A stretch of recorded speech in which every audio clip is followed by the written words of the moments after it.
Sedulur-sedulur, piye kabare? Matur nuwun. Nggih. Mangan ora mangan? Betul. Nah, ibu bapak, saudara-saudara sekalian, panas kan? Ini ketek saya ini sudah banjir, Pak. Basah semua ini. Demi Allah, ada saatnya nanti kita dikumpul seperti tempat ini. Dari Adam sampai kiamat, namanya padang mahsyar. Matahari di tempat itu, kata Nabi, seolah-olah panasnya tinggal 1 jengkal. Sekarang matahari masih jutaan, ratusan juta kilometer untuk sampai ke tempat kita ini. Tapi panasnya sudah menyengat. Kita masih ada tenda tapi panas. Ibu-ibu masih takut kepanasan, padahal masih ada tenda di atasnya. Masih ada angin berhembus, masih ada baju melengket, masih ada makanan yang kita pakai. Itu masih ada bungkusan. Ada, Ibu? Dapat? Ada yang sudah dapat 1, dia bilang belum. Ibu-ibu Columbus. Tahu Columbus? Kelompok ibu-ibu pembungkus. Itu kalau ibu bilang tidak ada padahal sudah ada, menipu panitia, haram itu ibu makan. Ya. Termasuk mereka yang bisa mati dalam keadaan kafir, siapa? Mereka yang terima serangan fajar ketika pilkada. Nah, ini sudah dekat pilkada lagi nih. Wane piro. Kau dapat itu mati kafir kau kalau ada duit dalam uang haram dalam perutmu. Ya ketawa, saya serius ini. Termasuk anggota DPR yang terpilih gara-gara nyogok. 5 tahun dia makan gajinya itu dia makan uang haram. Ada begitu di sini. Di Kabupaten Bogor dan Mangarangin ada. Kamu salah, kenapa kau pilih dong? Ada anggota DPR di sini? Ada. Yang datang ini orang baik. Betul, Pak. Coba kalau mau pilkada, mau pil caleg, biar gak diundang, datang semua, Pak. Mana sekarang yang sudah datang waktu itu? Tinggal 1 yang hadir. Liatin baik-baik mukanya. Orang baik gitu, Pak. Ya. Nah, ibu bapak, saudara-saudara sekalian, di padang mahsyar itu kata Nabi, semua kepanasan, tapi Allah sediakan ada ruang VIP yang orang lain kepanasan, yang orang lain gelisah, dia dimasukkan dalam ruangan ber-AC, dilayani oleh bidadari, apa yang dibayangkan sudah ada di depannya untuk menunggu gilirannya dipanggil. Dan itu nanti di akhirat, dari Adam sampai kiamat, berapa triliun manusia, 1 loket, dan kita menunggu dijemur. Ada orang keringatnya sampai mata kaki, ada yang sampai di lutut, ada yang sampai di pusat, ada yang sampai di leher, bahkan ada yang sampai tenggelam gara-gara air keringatnya. Orang di sampingnya tidak apa-apa. Dan pada saat itu kata Nabi, muka kita sudah tidak seperti sekarang, lain wajahnya.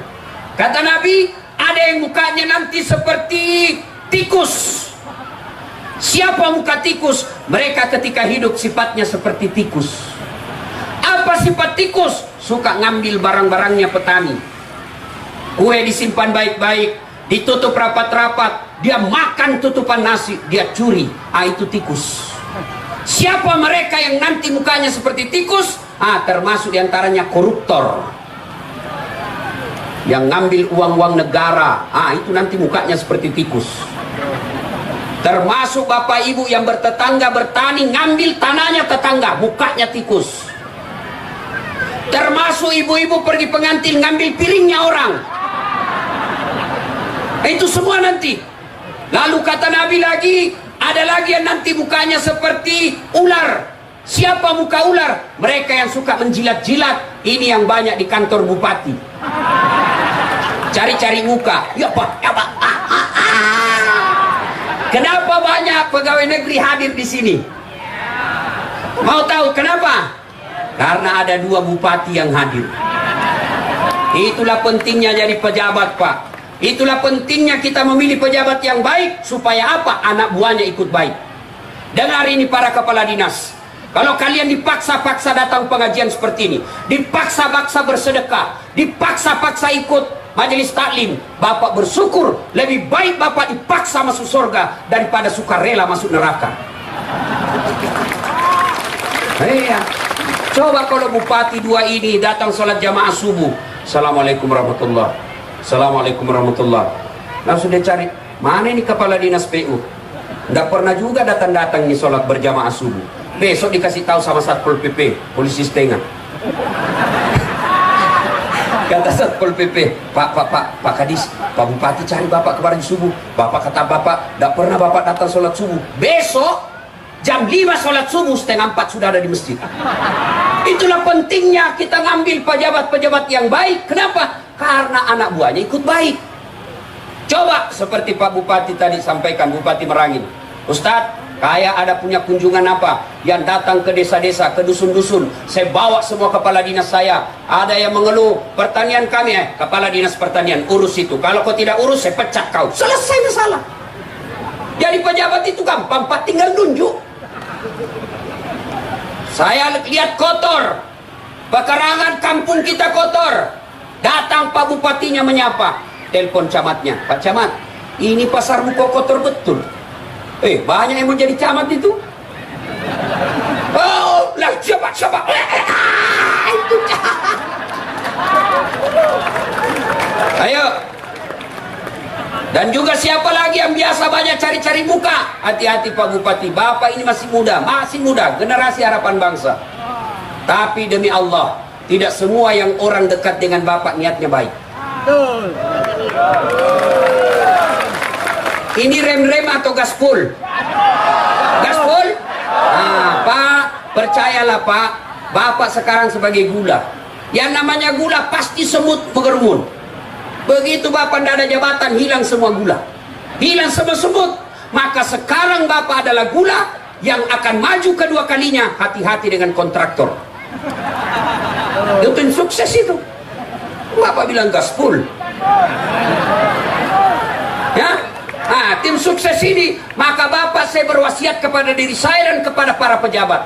Ketika kalian jabat tangan dengan orang yang kalian kenal, maka ucapkan a'udzubillahi minasyaitonirrajim. Saya berlindung kepada Allah dari godaan setan yang terkutuk. Nah, bisa jadi itu, Pak. Gaspol toh? Pernah dengar ceritanya kontraktor di akhirat? Pernah? Nah, belum. Jadi Bapak Ibu, penghuni surga sama penghuni neraka SMS-an. SMS. Dia bilang penghuni neraka, Mas bro, bagaimana kabarmu di surga? Masya Allah, nyaman betul di sini. 1 laki-laki 7 bidadari. Bayangkan Pak, 7 bidadari. Jadi Bapak yang tidak berhasil poligami di dunia, tenang, ada 7 menunggumu.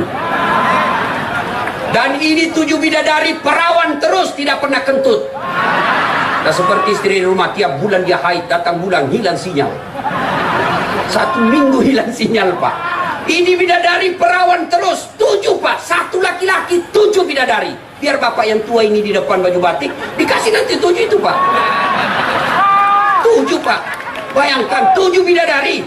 Tiba-tiba pernah ada di Makassar, selesai ceramah, ada ibu-ibu datang ke saya, Ustaz, betul ke itu 1 laki-laki 7 bidadari? Iya, kalau masuk surga. Suami saya juga? Iya Bu, kalau suami masuk surga. Langsung dia bilang, Ustaz, bolehkah saya berdoa? Ibu mau berdoa apa? Ya Allah, tak perlu kau berikan suamiku bidadari, cukuplah aku bidadarinya dunia dan akhirat. Saya bilang, ini ibu sudah siksa suaminya di dunia, mau lanjut lagi di akhirat.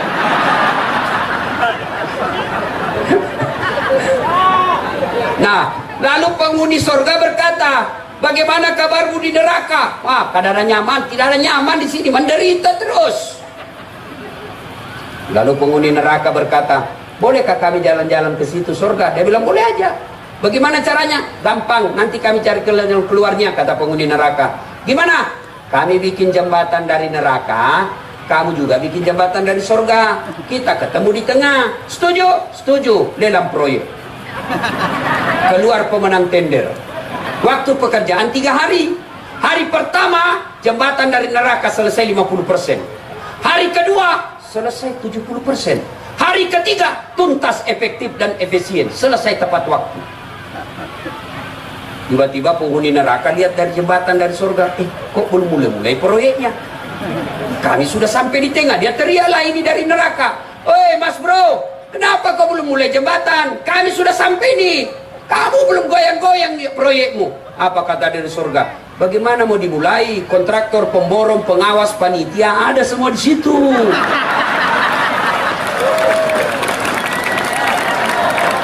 Di sini cuma penghafal Quran, tidak tahu proyek. Gaspol, gaspol. Oh, tiba-tiba anggota DPR ketawa, dia bilang, enak dong kami tidak terlibat. Oh, Bapak pernah juga dengar ceritanya anggota DPR di akhirat? Pernah dengar ceritanya anggota DPR di akhirat? Nah, ini jadi adalah penghafal Quran, alim ulama, masuk ke dalam sorga. Dia keliling-keliling. Begitu masuk dalam sorga, dia lihatnya ada anggota DPR banyak berkeliaran dalam sorga. Dia pergi protes sama penjaga sorga. Wahai malaikat, kok banyak anggota DPR di sini? Negara saya banyak OTT korupsi. Kata malaikat penjaga sorga, "Jangan usah ribut, ini cuma reses. Sebentar aja dia di sini. Sebentar lagi dia kembali ke aslinya." Salatullah salamullah ala toha Rasulillah. Salatullah salamullah ala yasin habibillah. Alhamdulillah. Ada yang muka tikus, ada yang muka ular. Lagi kata Nabi, ada yang mukanya seperti anjing. Siapa muka anjing? Mereka yang disogok dan menyogok.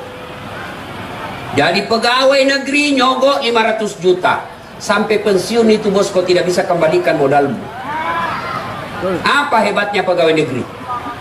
Coba tunjukkan saya pegawai negeri yang tidak ada utangnya di koperasi. Coba tunjukkan saya. Apa hebatnya itu pegawai negeri? Gali lubang, tutup lubang. Belum lagi jatuh tempo diperpanjang lagi itu. Ketawa semua ini di sini. Kenapa tahu Ustaz? Saya juga begitu. Pegawai negeri itu katanya kan kalau tanggal 1 sampai tanggal 10 makannya apa? Sari laut, seafood. Tanggal 11 sampai 20 turun sedikit, sari mie. 21 tambah 30, wah paling turun apa? Saridon. Obat sakit kepala, uang habis, cicilan belum lunas. Apa hebatnya bos? Adik-adik nih, pegawai-pegawai honor, PTT, pegawai tidak tetap, 5 tahun kemudian TTP, tetap tidak pegawai. Gak usah kau nyogok jadi pegawai. Bapak ibu ketika anak mau jadi tentara, mau jadi polisi, mau jadi pegawai, demi Allah jangan sogok, jangan nyogok. Itu yang rusak negara kita. Bapak-bapak calon gubernur, calon bupati, jangan nyogok rakyat. Rakyat juga jangan meras caleg. Rakyat juga jangan meras calon gubernur, kasihan mereka.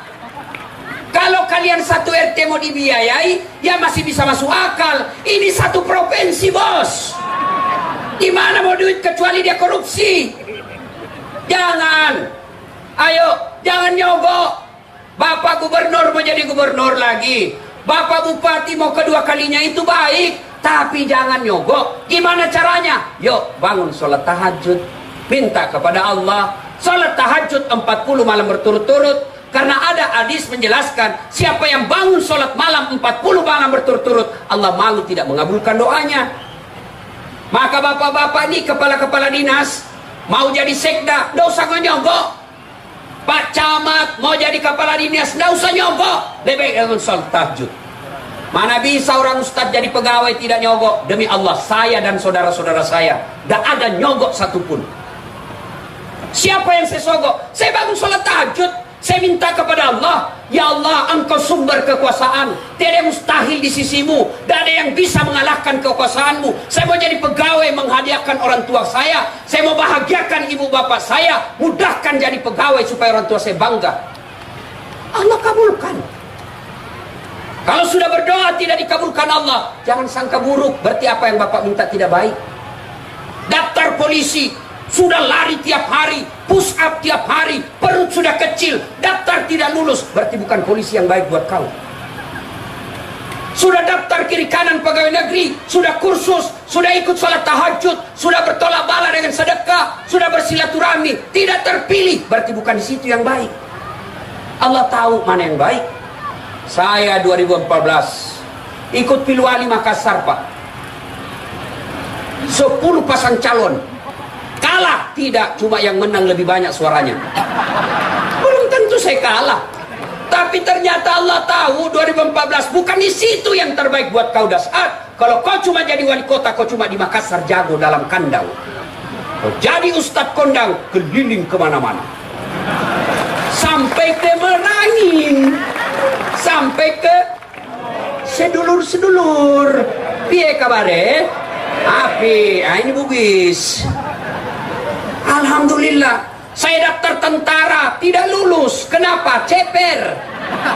Nggak cukup tinggiku. Saya protes, ya Allah, kenapa kau tidak jadikan saya tentara? Saya mau bela agama Allah.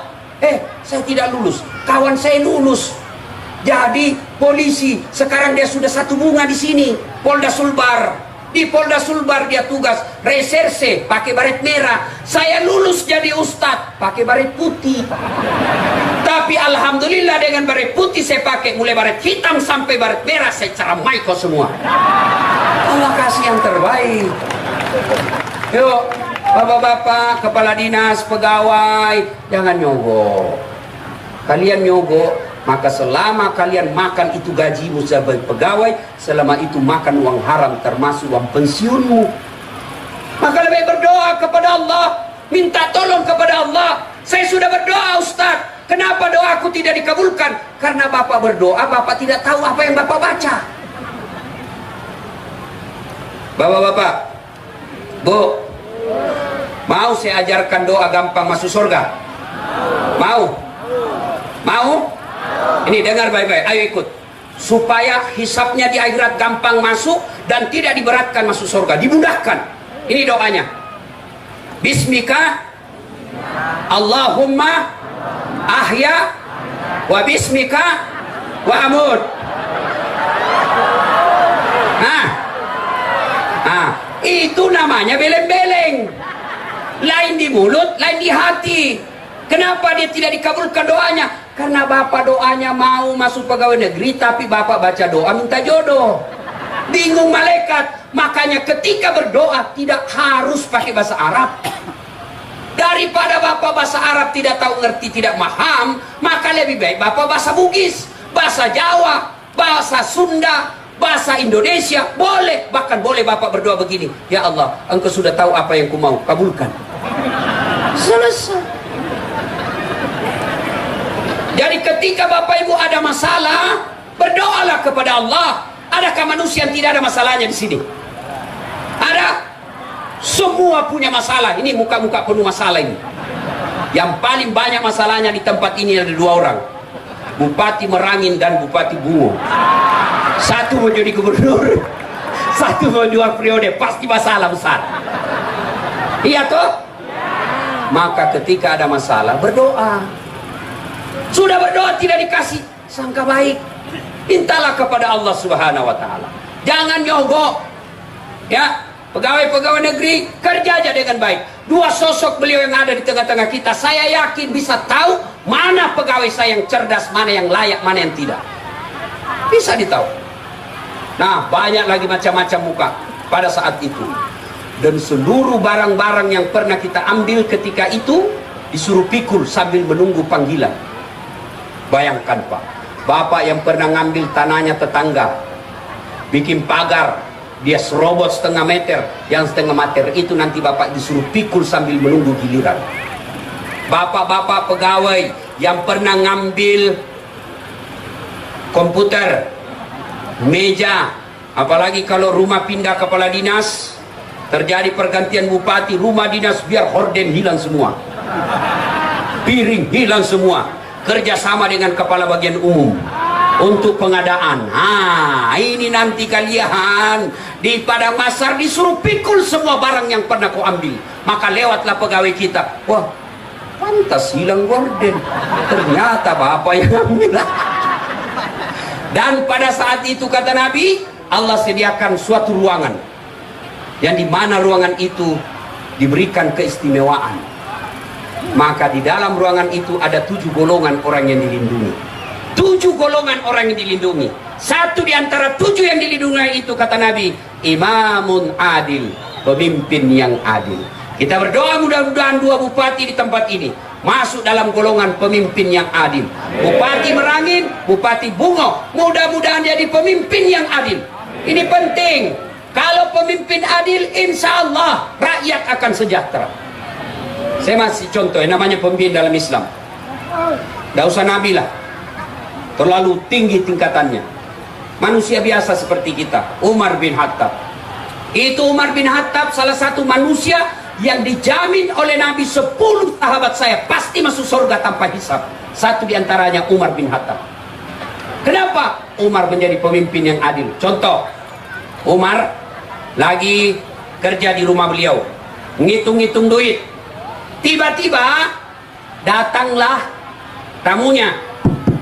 Assalamualaikum ya Amirul Mukminin, gelaran Umar. Kalau Abu Bakar gelarnya Khalifah Rasulullah, Umar dan Utsman gelarnya Amirul Mukminin, Ali bin Abi Thalib gelarnya ya Imam. Ya Amirul Mukminin, Pak Presiden, Assalamualaikum. Waalaikumsalam warahmatullahi wabarakatuh. Mari masuk. Masuklah tamu tadi. Umar bertanya, sebelum kita lanjutkan pembicaraan, saya mau tanya ini keperluanmu datang sama saya pribadi Umar atau kepala negara? Bincang-bincang pribadi aja Pak Umar.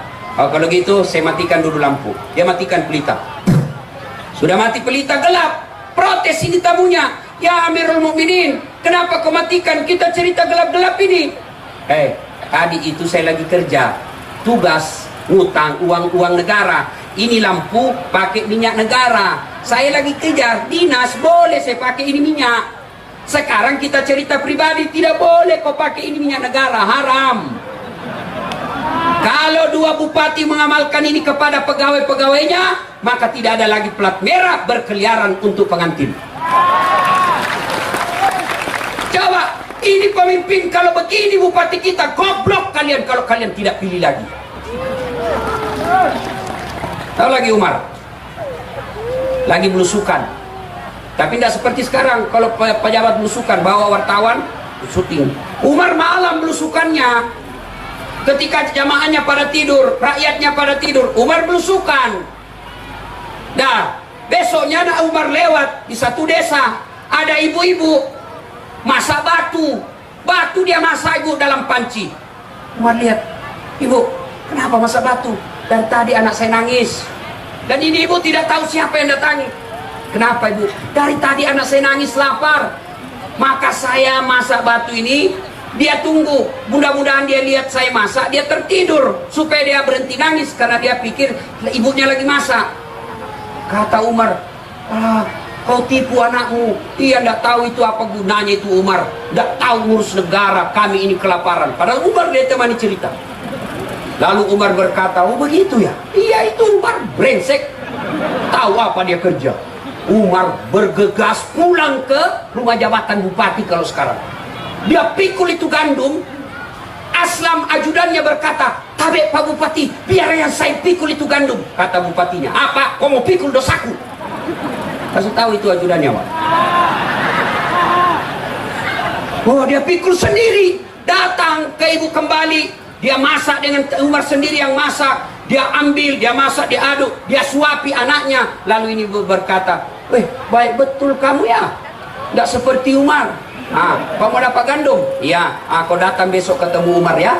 Besoknya ketemu, ternyata dialah Umar yang dia ngomeli. Coba, kalau bupati dan wakil bupati serta calon gubernur seperti ini, Bapak biar tidak kampanye menang, Pak. Dan saya tahu Pak Al-Haris seperti itu, Pak Bupati Bungo seperti itu, insya Allah. Nah, banyak lagi kisah-kisah pemimpin yang adil. Kalau pemimpin kita adil, insya Allah rakyat sejahtera. Kalau pemimpin kita tidak adil, maka rakyat akan sengsara. Coba lihat Umar, coba lagi lihat Umar. Hebatnya itu Umar, dia belusukan, dia dapati lagi kebun. Kira-kira ya seperti inilah kebun untuk semua pengembala yang ada di kota Madinah menternak di lapangan itu. Umar melihat ada satu onta gemuk sendiri, yang lain biasa-biasa, ini gemuk sendiri. Umar bertanya, dipanggil kepala dinas pertanian. Kalau kita sekarang, Pak Kadis, siapa punya onta itu? Oh, Abdullah. Abdullah siapa? Abdullah bin Umar. Anakku. Iya, panggil dia, panggil. Abdullah, berapa harganya dulu waktu kau beli ini ontamu? Sekian dirham. Sekarang jual, ambil modalmu, kembalikan, ambil modalmu, dibelinya itu, masukkan kas negara. Kenapa bisa gemuk sendiri kau punya onta? Ini saya urus. Kau urus, tapi kau dikasih hak khusus,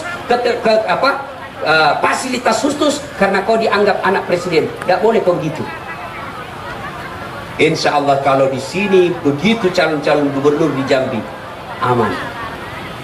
Penting milih pemimpin yang adil, Pak. Kenapa penting? Contoh, saya kasih contoh. Salat jamaah. Masyarakat ini kalau mau makmur ini rakyat, ya, hidupkan salat jamaah. Ini bapak-bapak ini kan semua pengembara. Bapak ini semua perantau dari Jawa. Bapak datang ke Merangin, datang ke Bungo, ternyata di Merangin Bungo tidak nyaman, Bapak boleh balik lagi ke kampung. Tapi ketika Bapak masuk kubur, senang tidak senang tinggal di situ. Tidak boleh Bapak bilang kas kembali, tidak nyaman di sini, pindah kapling. Tidak, Pak. Nah, orang yang paling menderita di akhirat kelak, orang yang tidak sholat, al-mutahawilu bis sholat, yang menganggap enteng sholat. Ketika Bapak masuk kubur, yang pertama ditanya bukan berapa ternakmu, bukan berapa hektar sawitmu, bukan berapa banyak tabunganmu, bukan berapa istrimu, apa pangkat jabatanmu. Tidak. Yang akan ditanya nanti pertama, Marabbuka, siapa Tuhanmu. Itu yang pertama. Tapi kalau baik sholatnya, tenang, bukan kita yang jawab pertanyaan malaikat, tapi sholat. Nah, kembalilah pengantar kubur. Ditanyalah kita, Pak. Datang malaikat. Ini yang orang meninggal, orang baik agamanya, Pak. Marabbuka, siapa Tuhanmu? Sholat berkata, mundur. Waktu kau hidup, kau rajin pelihara saya, sekarang saya yang jaga kamu. Waktu kau hidup, kau jaga saya baik-baik, sekarang giliran saya yang jaga kamu. Marabbuka, siapa Tuhanmu? Dia jawab, Allahu Akbar. Mungkar geleng kepala. Hebat betul ini. Ditanya lagi, man nabiyuka, siapa nabimu? Salatnya menjawab lagi, ashadu Allah ilaha illallah wa ashadu anna Muhammadar Rasulullah. Mungkar geleng kepala. Tahu, makin hebat dia. Dia bilang mungkar, kir. Maju nakir. Dia bilang nakir, saya cuma wakil, kau ya bupati. Akhirnya dia kata, ya kalau begitu kita naik melapor ke arah Allah. Ya Allah, ada hambamu mati, saya tanya, Marabbuka? Dia jawab, Allahu Akbar. Allah berfirman, oh itu orang, bukan dia yang jawab pertanyaanmu, tapi solatnya. Karena dia baik solatnya, tidurkan dia untuk menunggu hari kiamat, seperti nikmatnya tidur pengantin baru. Itu kalau beres solatnya. Tapi kalau tidak beres solatnya, dia solat tapi hari Jumat saja, itu pun paling terlambat datang, paling cepat pulang. Orang khutbah dia tidur. Begitu dia bangun, aliran apa ini masjid? Tidak ada khutbahnya. Bukan aliran apa, kau yang tidur dong. Datang malaikat, dia sudah pegang palu-palunya. Ini yang banyak ceritanya di Bungo ini. Ditanya, Marabbuka, siapa Tuhanmu? Tunggu dulu, orang baru datang. Malaikat pun dia jadi. Tanya lagi, Marabbuka, siapa Tuhanmu? Kaget, langsung dia jawab, ketuhanan yang Maha Esa. Wah, langsung disemes. Nah, saya lihat bapak-bapak semua rajin sholat. Alhamdulillah. Tapi tidak cukup sampai di situ. Hidupkan sholat jamaah. Inilah pentingnya pemimpin. Sholat jamaah. Jamaah itu rakyat. Imam itu pemimpin. Coba lihat. Kenapa orang Islam malam berjamaah sekarang? Malas jamaah. Satu, karena dia tidak tahu pahalanya. Bapak Ibu dengar baik-baik. Terutama ini yang sudah muka-muka sakaratil maut. Rajinlah datang ke masjid. Apa keutamaan berjamaah di masjid kata Nabi? Melangkah kaki kanan, satu pahala. Melangkah kaki kiri, gugur dosa kecilmu. Bayangkan, kalau rumah kita 300 meter dari masjid, PP 600 meter, langkah kaki kanan, satu pahala. Langkah kaki kiri, gugur dosa kecilnya. Berapa langkah kaki yang dia dapat? Apalagi kalau dia jalan begini. Mau berapa langkah itu, Pak? Dua, orang yang datang berjamaah kata Nabi, kalian kalau datang ke masjid, pagar, tembok, dinding, tegel, semua jadi saksi. Dia akan berkata, ya Allah, jangan masukkan dia neraka, masukkan dia surga, saya saksinya. Dia datang berjamaah di masjid. Itulah sebabnya ketika kita datang berjamaah di masjid, salat sunnah tiap 2 rakaat pindah tempat, 2 rakaat pindah lagi. Supaya apa? Tambah banyak saksimu di akhirat kelak. Yang ketiga, keutamaan berjamaah di masjid. Insya Allah kalau bapak ke masjid hujan, gerimis, basah bajunya, atau melengket debu di bajunya, baju itulah nanti akan jadi saksi agar dilindungi dari sentuhan api neraka. Jadi kalau bapak gerimis ke masjid, tidak usah cemas pak, basah, dilindungi, itu baju nanti jadi mantel. Tapi jangan juga salah paham. Teman-teman sudah dengar begini, mau ke masjid, dia tunggu hujan keras. Begitu hujan keras, dia buka payungnya jalan. Nah, itu belin-belin namanya itu. Apalagi keutamaan berjamaah di masjid. Di masjid 27 kali lipat. Artinya apa? 1 kali sholat jamaah di masjid, 27 kali sholat di rumah baru sama pahalanya. Coba bayangkan pak. Apalagi membuat orang malas berjamaah ke masjid karena dia tidak lihat pahalanya. Coba kalau dilihat, diumumkan sama Pak Bupati Al-Haris, beliau katakan, siapa yang datang berjamaah di masjid, maka kami kasih pulsa 200.000, beras 50 kilo. Saya yakin jam 5 sholat subuh, setengah 4 sudah penuh masjid. Kenapa? Karena dia lihat pahalanya. Ayo, yang ketiga, yang keempat, yang membuat orang malas berjamaah ke masjid, manajemen masjid tidak bagus. Ada masjid senang mengumumkan saldo kas 80 juta, tempat wuduknya jelek. Saldo kas 100 juta, toiletnya tidak ada airnya. Demi Allah, dengar takmir-takmir masjid, uang kau simpan di masjid, uang jadi saldo, lalu fasilitas masjid tidak baik, demi Allah bapak akan diseret nanti pertanggungjawabannya di akhirat. Kenapa kau simpan uangnya jamaahmu? Dia tidak jalan amal jariahnya. Belanjakan, jadikan keran, jadikan AC, jadikan kipas, jadikan lampu supaya amalnya orang jalan. Kalau tinggal, tidak jalan amalnya orang. Ini saldo kas 50 juta. Begitu kita buang air besar, nah ada air. Kalau kencing masih bisa diginiin pak, selesai. Iya, tapi kalau yang kuning, saya pernah jadi korban. Saya masuklah, saya percaya diri ada airnya. Sudah itu, dari pergi ceramah pak, tiba-tiba mau singgah dulu. Pas singgah, selesai. Waduh, udah ada kerannya. Terpaksa kita keluar begini pak. Itu siapa yang tanggung dosanya? Takmir masjid. Maka kalau ada duit, belanjakan di jalan agama Allah. Yang berikutnya lagi, kenapa orang malas ke masjid? Manajemen masjid apa? Ada masjid saya bikin pak di kampung saya, cantik. Alhamdulillah, malah sekarang dijadikan wisata religi. Jadi hasil-hasil dakwah saya bikin masjid yang cantik. Penghafal Quran imamnya, penceramahnya belum ceramah saya sudah kasih honornya. Misalnya khutbah Jumat minggu depan, sudah saya kasih minggu ini honornya. Saya kasih lengkap dengan judulnya. Muadzinnya lomba azan, pemenangnya saya gaji tiap bulan rakyatnya pegawai negeri. Saya kasih motor dinas. Karpetnya alhamdulillah empuk, ber-AC, penceramahnya profesional, sound systemnya baik. Akhirnya apa? Orang datang senang ke masjid pak.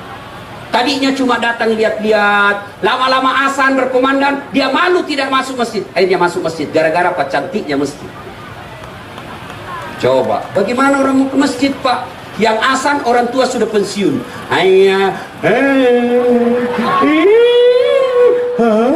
Dia bilang anak, dia lagi itu asal, itu lagi orang tua yang bagaimana anak muda mau ke masjid? Ayo, penceramahnya dari ceramah salam pertama sampai terakhir neraka jadi cerita. Kau akan dibakar, dibanting, ditusuk pantatmu linggis, di lehermu diikat, ditusuk matamu. Apa dia bilang anak muda? Tidak usah ke masjid, kita takut. Apalagi sound systemnya jelek. Begitu takbir, Allahu Akbar, langsung storing. Mau diperbaiki, kita sudah takbir, terpaksa kita tahan selama 5 menit. Ayo, imamnya dapat lagi imam yang membalik-balik sunnah Nabi. Kata Nabi, kalau kau jadi imam, ringkaskan bacaanmu. Itulah sebabnya ketika seorang imam angkat takbir, sebelum takbiratul ihram, sunnah melihat ke belakang sambil membaca salat jami rahimakumullah, luruskan dan rapatkan saf. Untuk apa? Melihat pasukan kita. Siapa pasukan? Kalau orang tua banyak, demi Allah ringkaskan. Ini dua pemimpin kita tadi, Pak Bupati Bungo dengan Merangin, aspiratif. Tidak panjang ceramahnya, tidak panjang sambutannya. Kenapa? Karena melihat keadaan. Ini namanya tahu jamaah. Ada kan imam, dia sudah tahu banyak orang tua di belakang, dia baca yang panjang-panjang. Sholat subuh pulang anak muda salat Jumat, subuh Jumat, dia mimpi malam Jumat masuk neraka. Dia taubatlah subuh-subuh, dia datang ke masjid sholat subuh, pulang saya ketemu, dek, enak sholat di masjid. Apa enak Ustaz? Ampun saya Ustaz. Kenapa aliran sesat itu masjid? Kenapa aliran salat? Sholat subuh 3 rakaat, bukan 3 rakaat, itu namanya sujud tilawah dong.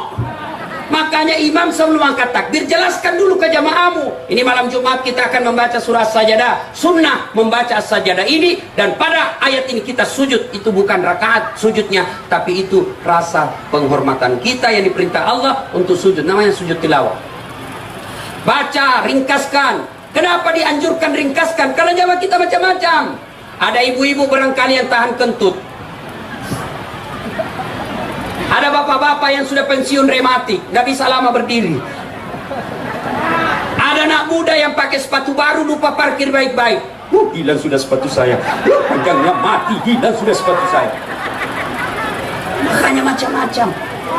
Ringkaskan. Yang kedua, kenapa yang kedua disanjurkan oleh Nabi? Baca yang umumnya orang hafal. Tujuannya apa? Satu, kalau salah, imam ada yang bisa luruskan. Yang kedua, kalau kita baca yang orang hafal, dia khusyuk mengikuti bacaan kita. Coba kalau imam, kalau imam membaca surah As-Sajadah, agak susah. Kalau imam membaca surah At-Tin, semua bisa ikut. Begitu salah, ada yang bisa luruskan. Tapi begitu imam membaca surah Al-Baqarah ayat 10 sampai 115, mati kita Pak. Dia khusyuk dengan bacaannya, kita khusyuk dengan hayalan. Kita mau ikut, tidak dihafal. Kita mau sujud, belum selesai, terpaksa kita baca semua pengumuman di dinding masjid.